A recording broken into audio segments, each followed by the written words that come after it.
এ ওয়াসিম ভাই এইবার ঠিক আছে ভাই, বাহ চলে ভাই চলে। দেখি অন কিভাবে যে জালটা ফালায়। আরেকজনে শিখতেছেন, আরেকজনে কোনিতে উঠাই দিছে, কোনিতে উঠাই দিছে ওয়াসিম ভাইকে। এটা দেখি কয় মাছ তো মারতাম না, শিখতে আইছি, মাছ মারাও শিখতে আইছে। যে দেখি কিভাবে মারে, দেখি দোয়া করবেন। দেখি আপনারা সকলেই অপেক্ষায় থাকেন, মাছ মারার প্রস্তুতি নেওয়া হচ্ছে। এই যে এই যে দেখেন মারতেছে,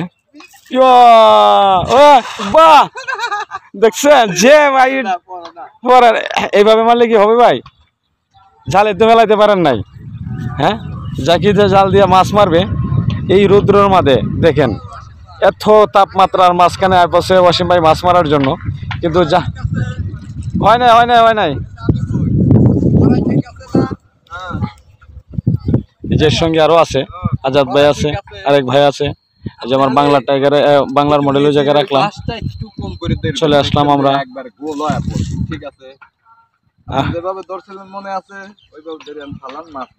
আরে ওয়াসিম ভাই দিয়ে মাছ আছে কিনা কই? লাল মাটি ঢাকা শহরের ফিশারি তো বুঝিনি, পুকুরে এই জায়গায় করতে আসবে মাছ, এরপরও বলতেছে আচ্ছা শিখি। কই মাছ কই ভাই? জাল ফালাইতে পারে না, জাল ফালানির চেষ্টা করা লাগবো ভাই। হ্যাঁ আজাদ ভাইও শিখতে আছেন নাকি? একজন পুরানো কোনো কারিগর নাই যে সে জাল পালতে পারে এই ধরনের না, সবাই খালি শিখতে আসে।